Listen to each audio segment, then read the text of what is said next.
सत साहेब साहेब गुरु तेरा ही आसरा। प्यारे बच्चों, आओ हम सब मिलकर परमपिता परमात्मा से प्रार्थना करें कि हे मालिक परमपिता परमात्मा, पूरी दुनिया को शांति दो, सब जगह खुशहाली अमन चैन हो जाए। प्यारे ज्ञानी पुरुषों, पिछली वीडियो में आपने सुना था कलयुग और सतयुग के बारे में कि वो हमारे घर से शुरू होता है और घर से पहले हमारे अपने अंदर से शुरू होता है। उसके बाद दो युग और रह जाते हैं, त्रेता और द्वापर, वो भी हमारे घर से शुरू होते हैं और हमारे घट से शुरू होते हैं। लेकिन उनसे पहले आज हम ये जानना चाहेंगे कि हमारे संस्कार बिगड़े कैसे। जब हर इंसान की चार अवस्थाएं होती है और हर इंसान सत्य के कारण ही जीवित रहता है, तो फिर हमारे संस्कार बिगड़े क्यों? बिगड़ने का कारण क्या है? तो आइए आज हम इसके ऊपर शोध करते हैं, इसके ऊपर विचार करते हैं। लेकिन आगे चलने से पहले आपको एक छोटी सी बात बता देता हूँ कि इस दुनिया में तीन प्रकार के लोग हैं। एक तरक, दूसरा वितरक और तीसरा कुतरक। अगर हम इतनी अच्छी बात कह दें, कुतरक इंसान है, उसको कुतरना है, वो उसमें कोई न कोई कमियां निकालेगा। जबकि मैंने बार बार ये कहा कि मेरी गाई हुई भी कोई मत गाना, और जो मैंने खोज किया है उसका खोज करना है। तो अब हमें जानना है कि संस्कार बिगड़े क्यों, क्या कारण है। तो इसमें हमें शोध करके देखनी है अपने आप में कि हकीकत में है क्या ये।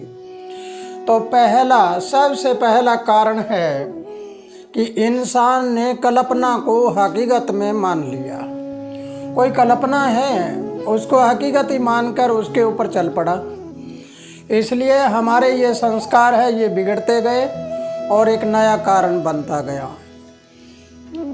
नंबर 2, वर्णों को जाति मानने से भी हमारे संस्कार बिगड़े हैं। जैसे 4 वर्ण होते हैं, ब्राह्मण, वैश्य, क्षत्रिय और शूद्र। लेकिन आज हमने क्या किया, वर्णों को जाति बना दी। जब 4 वर्ण हर इंसान में होते हैं और हमने इन वर्णों को जातियां बना दी, तो आप सोचिए ये वर्ण समाप्त हो गए, जातियां अनेक भागों में विभाजित हो गई। अब हमें सोचना है कि जब ये जातियां अनेक बन गई तो हमारे संस्कार भी अलग अलग हो गए। अब हमारा ये संस्कार बिगड़ गया। अगर हम चारों वर्णों में ही रहते तो इंसान में भिन्नता नहीं आती, जातिवाद नहीं फैलता। लेकिन एक बात और बताना चाहूँगा कि वर्णों के बारे में भी कुछ लोग विरोध करते हैं। कहते हैं कि ये वर्ण बनाने से भी जातिवाद फैला है। नहीं, शोध करके देखना होगा। वर्ण तो सदा के लिए थे, हैं और रहेंगे। और जातियां हैं, ये वर्ण के आधार पे नहीं होती, बल्कि जातियां कर्म के आधार पे होती है। इस बात को अगर कोई समझ ले और जान ले तो हम आगे चले अगले चरण में। तीसरे नंबर पर वर्णों का संबंध है वो चारों दिशाओं से होता है। तुम वैज्ञानिक तरीके से देखो तो पता लगेगा। और इन्हें समझने का कारण, यानी आप समझ नहीं पा रहे, इस कारण से आज ये हमारे संस्कार बिगड़े हैं। ये उत्तर दिशा है, ये उत्तर दिशा ब्राह्मण है। इस दिशा का नाम ब्राह्मण है। अब हमें सोचना है, ये दिशा ब्राह्मण है और ये ब्राह्मण के सामने वैश्य है, और ये पूरब है, ये क्षत्रिय है,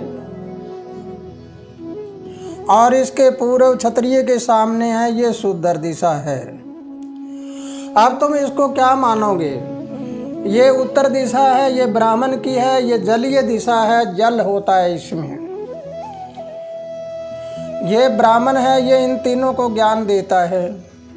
लेकिन बात शूद्र की आ जाती है, शूद्र ज्ञानी नहीं बन सकता कहते हैं। लेकिन ये शूद्र जाति का नाम नहीं है, ये हमारे बहुत बड़ा अंधेरा है। ये शूद्र इंसान की वृत्ति का है, चाहे वो किसी के घर में जन्मा हो।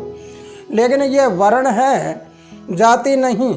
इस वर्ण को अगर हम देखते हैं तो किसी विद्वान के घर भी शूद्र जन्म सकता है। क्या आपने कभी सोचा है कि कोई संत के घर संत जन्मेगा?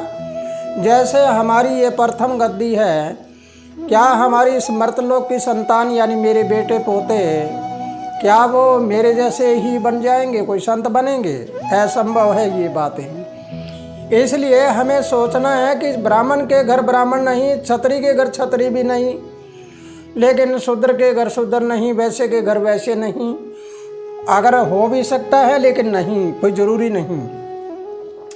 तो इसलिए हमें सोचना और समझना है कि ये वर्ण है, ये चारों दिशाओं से संबंध रखते हैं आपस में, और चारों दिशाओं के बीच में ये जो पोलापन है, ये आकाश है, ये राजा है, ये बादशाह है। इस पोलापन को ना समझने के कारण आज हम विचलित हुए हैं। तो प्यारे बच्चों, अगर ये बात समझ आई है तो ये पोलापन ब्राह्मण, वैश्य, क्षत्रिय और शूद्र सब के लिए बराबर होते हैं। ये दिशा चार रहेगी तो वर्ण भी रहेंगे, लेकिन अगर वर्ण हो जाए तो जातियां समाप्त हो जाएगी, जातियां नहीं रहेगी। और जातियां नहीं रहेगी तो इंसान के संस्कार नहीं बिगड़ेंगे। ब्राह्मण नाम विद्वान का होता है, जो विद्वान किसी को विद्या देता है उसको ब्राह्मण कहते हैं।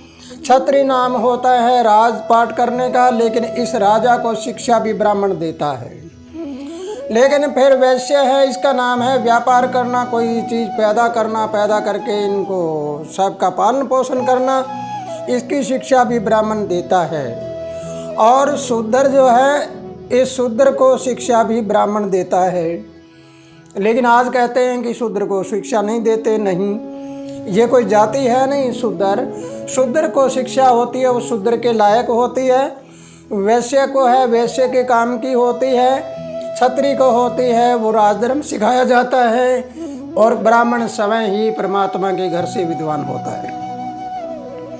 अगर ये आपको समझ आई है तो ये बीच वाला जो आकाश है, ये पोलापन है, ये सब का बादशाह है, ये बादशाह है। ये बादशाह वाली ताकत, विश्व शक्ति अगर आ जाती है कहीं पर, तो वो पहले, सबसे पहले वही ज्ञान कराती है, वही बताती है, और कोई नहीं बता सकता कि क्या होता है।